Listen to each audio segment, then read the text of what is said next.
Good morning students. ಎಲ್ಲರಿಗೂ ವಿದ್ಯಾಶಕ್ತಿಯ ಗಣಿತ ವಿಭಾಗಕ್ಕೆ ಸ್ವಾಗತ. ನಾನು ಇವತ್ತು 8ನೇ ತರಗತಿಯ ಪರಿಮಾಣಗಳ ಹೋಲಿಕೆ ಅದ್ರೊಳಗೆ ನಾನು ನಿಮಗೆ ಸಾಕಷ್ಟು ಶೇಕಡಾ ಲಾಭ ಇರಬಹುದು, ಲಾಭ ನಷ್ಟ ಅಥವಾ ಯಾವ್ದು ಹೇಳ್ರಿ ಅನುಪಾತಗಳನ್ನ ಹೇಳಿದೆ. ಆಮೇಲೆ ಲಾಸ್ಟ್ ಕ್ಲಾಸ್ ಒಳಗೆ ಯಾವ್ದು ಹೇಳಿದೆ, GST ಅಂತ ಮೌಲ್ಯವರ್ಧಿತ ತೆರಿಗೆ ಅಥವಾ ಗೂಡ್ ಸರ್ವಿಸ್ ಟ್ಯಾಕ್ಸ್ ಅನ್ನೋದ್ರ ಬಗ್ಗೆ ಇನ್ಫಾರ್ಮೇಶನ್ ಅನ್ನ ಹೇಳಿದ್ದೆ. ಸೊ ಇವತ್ತು ನಾನು ಹೇಳ್ತಾ ಇರೋದು ಯಾವ್ದಂದ್ರ ಸರಳ ಬಡ್ಡಿ ಮತ್ತ ಚಕ್ರ ಬಡ್ಡಿ ಅಂತ ಹೇಳಿ. ಹೌದಾ, ಸರಳ ಬಡ್ಡಿ ಮತ್ತ ಚಕ್ರ ಬಡ್ಡಿ ಅಥವಾ ಈಗ ನಾನು ಹೇಳೋದು ಏನಂದ್ರೆ ಇವತ್ತ ಸರಳ ಬಡ್ಡಿ ಅಥವಾ ಸಿಂಪಲ್ ಇಂಟ್ರೆಸ್ಟ್ ಅಂತ ಕರಿತೀವಿ ನಾವು. ಹೌದಾ, ಸರಳ ಬಡ್ಡಿ. ಇದಕ್ ನಾವು ಶಾರ್ಟ್ ಫಾರ್ಮ್ ಒಳಗೆ ಏನಂತ ಕರಿತೀವಿ ಅಂದ್ರ SI ಅಂತ ಕರಿತೀವಿ. ಹೌದಾ, ಸರಳ ಬಡ್ಡಿ ಅಂದ್ರೆ ನಿಮಗೆ ತಿಳಿಯೋ ಹಾಗೆ, ಈಗ ನೀವು ಫಾರ್ ಎಕ್ಸಾಂಪಲ್ ಅಥವಾ ಹಳ್ಳಿ ಒಳಗಿರ್ಬೋದು, ಏನೋ ಒಂದು ನಿಮ್ ಸಮ್ ರೀಸನ್ಗೆ ಅಥವಾ ನಿಮಗ ಅವಾಗ ಅನುಕೂಲ ಅಂದ್ರೆ ಅನಾನುಕೂಲತೆ ಇರೋದ್ರಿಂದ ಯಾರ್ದೋ ಹತ್ರ ಒಂದಿಷ್ಟು ದುಡ್ಡನ್ನ ಇಸ್ಕೊಂಡಿರ್ತೀರಿ. ಅವಾಗ ನೀವು ಮಾತಾಡೋದನ್ನ ಕೇಳಿರ್ಬೋದು ಮೇ ಬಿ ದೊಡ್ಡವರು.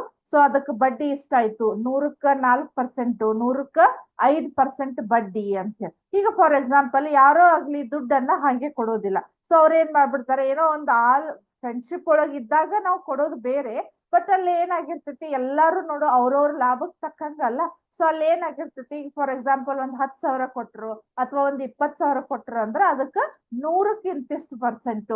ಈಗ ನೀವು ಈ ವರ್ಡ್ ಅನ್ನ ಕೇಳಿರ್ಬೋದು, 2% ಬಡ್ಡಿ ಅಥವಾ 4% ಬಡ್ಡಿ. ಹೌದಾ, ಅಥವಾ 5% ಬಡ್ಡಿ. ಆಮೇಲೆ ನಿಮಗೆ ಇನ್ನೊಂದು ಇರ್ಬೋದು, ಮೇ ಬಿ ನೀವು ಕೇಳಲಿಕ್ಕಿಲ್ಲೋ, ರೈತರ ಮಕ್ಕಳಾದ್ರೆ ಮೇ ಬಿ ಕೇಳಿರ್ಬಹುದು. ಯಾಕಂದ್ರೆ ಅವರಿಗೆ ಬೆಳೆ ಸಾಲ ಅಂತ ಹೇಳಿ ನಿಮ್ಗೆ ಎಲ್ಲಿ ಬರ್ತೈತೆ ಹೇಳ್ರಿ, ಬ್ಯಾಂಕ್ ಒಳಗ್ ಕೊಡ್ತಿರ್ತಾರ. ಅಲ್ಲಿ ಏನಾಗತ್ತೆ ಹೇಳ್ರಿ, ಅವರಿಗೆ 0% ಅಂತ ಇರ್ತೈತಿ. ಅಂದ್ರೆ ಒಂದು ವರ್ಷನೂ ಅವರು ಆ ದುಡ್ಡನ್ನ 3 ಲಕ್ಷದವರೆಗೂ ಅವರಿಗೆ ಆ ಬೆಳೆ ಸಾಲವನ್ನ ಕೊಡ್ತಿರ್ತಾರೋ. ಆ 3 ವರ್ಷದವರೆಗೂ ಅವ್ರು ಬಳಸ್ಕೊಂಡ್ರು ಅದಕ್ಕೆ ಯಾವುದೇ ಬಡ್ಡಿಯನ್ನ ಕಟ್ಟೋ ಹಾಗಿಲ್ಲ. ಅಂದ್ರ ಸರ್ಕಾರ ರೈತರಿಗಾಗಿ ಒಂದು ವಿಶೇಷ ಯೋಜನೆ ಅನ್ನೋದು ತಂದಿದೆ. ಬಟ್ ಹಂಗೆ ಎಲ್ಲಾನು ಇರುವುದಿಲ್ಲ. ಸೊ ಅಲ್ಲಿ ಏನಾಗಿರ್ತೈತಿ, ನೀವು ಬೇರೆ ಕಡೆ ಬ್ಯಾಂಕ್ ಒಳಗ್ ಸಾಲ ಮಾಡಿರ್ಬೋದು ಅಥವಾ ಯಾವುದೋ ಒಂದು ವ್ಯಕ್ತಿ ಕಡೆ ಸಾಲ ಮಾಡಿದಾಗ ನಮಗ ಬಡ್ಡಿ.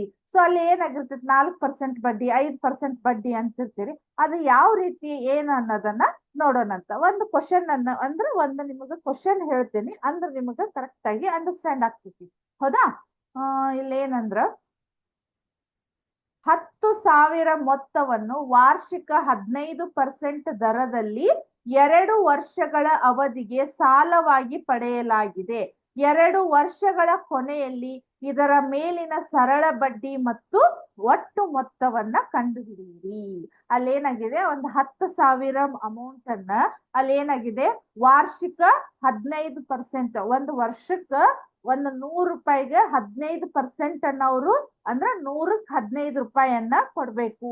ಹಂಗ ಅದು ಏನಾಗಿದೆ 2 ವರ್ಷಗಳ ಅವಧಿಗೆ ಅದನ್ನ ಸಾಲವನ್ನ ಕೊಟ್ಟಿದಾರು. ಸೊ ಯಾವ ರೀತಿ ಅದಕ್ಕೆ ಬಡ್ಡಿಯನ್ನ ಕಟ್ಟಬೇಕು ಅನ್ನೋದು. ಹಾಗಾದ್ರೆ ನಮಗ ಫಸ್ಟ್ ಗೊತ್ತಿರುವುದು ಯಾವ್ದಂದ್ರ ಸರಳ ಬಡ್ಡಿ. ಸರಳ ಬಡ್ಡಿಯನ್ನ ಕಂಡು ಹಿಡಿಯುವಂತ ಸೂತ್ರ ನಮ್ಗೆ ಏನಂದ್ರ PTR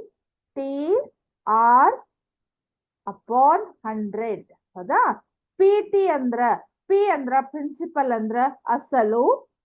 ಹೌದಾ, ಇಂಟು ಅವಧಿ ಅಂದ್ರ ಟೈಮು, ಇಂಟು ಬಡ್ಡಿ ದರ. ಬಡ್ಡಿ ದರ ಎಷ್ಟು ಪರ್ಸೆಂಟ್ ಅಂತ ಅಂತೇವಲ್ಲ, ಸೊ ಅದು ಬಡ್ಡಿ ದರ ಡಿವೈಡೆಡ್ ಬೈ ನಮಗ 100. ಅದನ್ನ ನಾವು ಶಾರ್ಟ್ ಫಾರ್ಮ್ ಒಳಗೆ ಏನ್ ಮಾಡ್ತೀವಿ, PTR ಅಪಾನ್ 100 ಅಂತ ಮಾಡ್ತೀವಿ. ಅರ್ಥ ಆಯ್ತಾ? ಸೊ ಹಾಗಾದ್ರೆ P ಅಂದ್ರ ಅಸಲು, ಟೈಮ್ ಅಂದ್ರೆ ಇಂತಿಷ್ಟು. ಅಂದ್ರ ಅಲ್ಲೇನಾಗಿದೆ, P ಅಂದ್ರ 10,000 ಅಮೌಂಟ್ ಅನ್ನ ಅವರು ಇಸ್ಕೊಂಡಿದ್ದಾರು.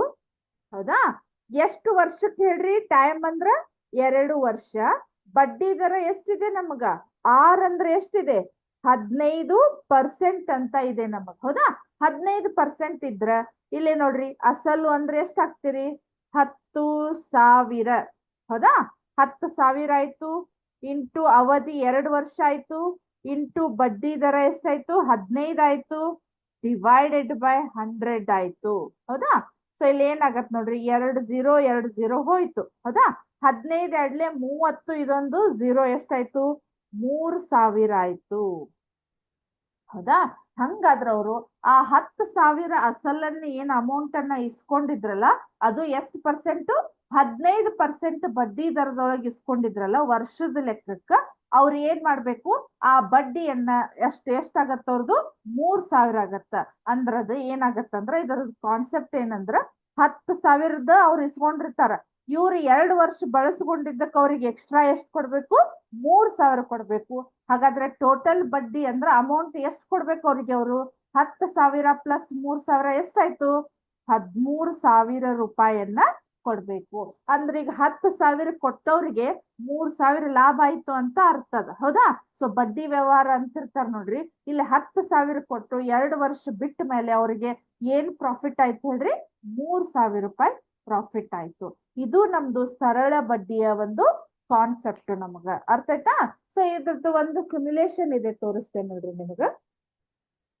ಒಂದ್ ಸೆಕೆಂಡ್. ಹೌದಾ, ಇಲ್ಲೇ ನೋಡ್ರಿ, ಇಲ್ಲೇ ನಾನು ಇದನ್ನ ಬರ್ಸಿದ್ದೇನೆ. ಇಲ್ಲೇ 10,000, ಇಲ್ಲೇ ರೇಟ್ ಎಷ್ಟಿದೆ ನೋಡ್ರಿ, ಇಲ್ಲೇ 15% ಇದೆ. ಅದಾದ್ಮೇಲೆ ಇಲ್ಲಿ ಎಷ್ಟಿದೆ ನೋಡ್ರಿ, 2 ವರ್ಷದಲ್ಲ, 2 ವರ್ಷ ಎಷ್ಟಾಗತ್ ನೋಡ್ರಿ ಅದು. ಇಲ್ಲಿ ಏನಾಯ್ತು ಬರ್ದಾರ ಅವ್ರು ಇಲ್ಲೇ, ಹೌದಾ? ಕಾಣಿಸ್ತಾ ಇದೆ ಇಲ್ಲೇ ಪ್ರಿನ್ಸಿಪಲ್ ರೇಟ್ ಟೈಮ್, ಅಸಲು ಬಡ್ಡಿ ದರ ಟೈಮ್. ಇಲ್ಲಿ ನೋಡ್ರಿ ನೆಕ್ಸ್ಟ್ ಹೋಗ್ತೇನೆ ನಾನು. ಸಿಂಪಲ್ ಇಂಟ್ರೆಸ್ಟ್ ಅಂದ್ರೆ ಸರಳ ಬಡ್ಡಿಯನ್ನ ಕಂಡುಹಿಡಿಯೋದು. ಇಲ್ಲೇ ನಮಗ ಸೂತ್ರ, ಸಿಂಪಲ್ ಇಂಟ್ರೆಸ್ಟ್ ಅನ್ನ ಕಂಡುಹಿಡಿಯೋ PTR ಅಥವಾ PRT ಡಿವೈಡೆಡ್ ಬೈ 100. ಅಲ್ಲಿ ನೋಡ್ರಿ 1015 ಇಂಟು 2 ಡಿವೈಡೆಡ್ ಬೈ 100 ಆಯ್ತು. ಆಮೇಲೆ ಅಷ್ಟಾಯ್ತು, ಕರೆಕ್ಟಾ? ಸೊ ಇಲ್ಲಿ ಏನಾಯ್ತು ನಮ್ಗ ಸರಳ ಬಡ್ಡಿ 3,000 ಅಂತ ಬಂತು. ಅರ್ಥ ಆಯ್ತಾ? ನಾವು ಮಾಡಿದಂತ ಲೆಕ್ಕ ನಮ್ದ ಕರೆಕ್ಟ್ ಇದೆ, ಹೌದಾ? ಅದಾದ್ಮೇಲೆ ನೋಡ್ರಿ ಇಲ್ಲೇ ನೋಡ್ರಿ, ಇದನ್ನ ನಾನು ಮತ್ತೆ ಚೇಂಜ್ ಮಾಡಬಹುದು. ಒಂದು 4,000 ಅಂತ ಹಾಕ್ತೇನೆ, ಹೌದಾ? ಅದಾದ್ಮೇಲೆ ಇದನ್ನ ಏನ್ ಮಾಡ್ಬೋದು, 5% ಅಂತ ಹಾಕ್ತೇನಿ. ಇದನ್ನ 1 ವರ್ಷ ಅಂತ ಹಾಕ್ತೇನೆ. ಎಷ್ಟು ಚೇಂಜ್ ಆಗ್ಬೋದು ನೋಡ್ರಿ, ಇಲ್ಲಿ ಕಾಣಿಸ್ತಾ ಇದೆ 200 ರೂಪಾಯಿ, ಹೌದಾ? 4,000ಗೆ 5% ಅಂತ ಬಡ್ಡಿಯನ್ನ ಕೊಟ್ರು ಅಂದ್ರ ಅವರು ಎಕ್ಸ್ಟ್ರಾ ಎಷ್ಟು ದುಡ್ಡನ್ನು ಕೊಡ್ಬೇಕು, 200 ರೂಪಾಯಿ. 4,000 ಹೊಳ್ಳಿ ಕೊಡ್ಬೇಕು ಅವರಿಗೆ, ಪ್ಲಸ್ ಅದಕ್ಕೆ 200 ಸೇರಿಸಿ ಅವರು ಕೊಡ್ಬೇಕು. ಇದು ನಮ್ದು ಸರಳ ಬಡ್ಡಿಯ ಒಂದು ಕಾನ್ಸೆಪ್ಟ್. ಅರ್ಥ ಆಯ್ತಾ? ಸೊ ಇಲ್ಲಿ ನೋಡಿ, ಸೊ ಇದು ಇವತ್ತಿನ ಕ್ಲಾಸ್ ಆಗಿತ್ತು. ಸರಳ ಬಡ್ಡಿ ಅಥವಾ ಸಿಂಪಲ್ ಇಂಟ್ರೆಸ್ಟ್ ಅನ್ನೋದು, ಅದರದ ಸೂತ್ರ, ಅದರ ರಿಲೇಟೆಡ್ ಇರ್ತಕ್ಕಂಥ ಪ್ರಾಬ್ಲಮ್ಸ್ ಗಳನ್ನು, ಅದರ ಜೊತೆಗೆ ಸಿಮ್ಯುಲೇಷನ್ ಅನ್ನು ಕೂಡ ತೋರಿಸಿದ್ದೀನಿ. ಇದರ ನೆಕ್ಸ್ಟ್ ಕ್ಲಾಸ್ ಒಳಗ ಚಕ್ರ ಬಡ್ಡಿ ಅಥವಾ ಕಾಂಪೌಂಡ್ ಇಂಟ್ರೆಸ್ಟ್ ಅಂತ ಕರಿತೀವಿ, ಅದರದ ಫಾರ್ಮುಲಾ ಯಾವ ರೀತಿ ಇದೆ, ಅದನ್ನ ಯಾವ ರೀತಿ ಸಾಲ್ವ್ ಮಾಡಬಹುದು ಅನ್ನೋದನ್ನ ನೆಕ್ಸ್ಟ್ ಕ್ಲಾಸ್ ಒಳಗೆ ಹೇಳ್ತೇನೆ ಅಂತ. Thank you.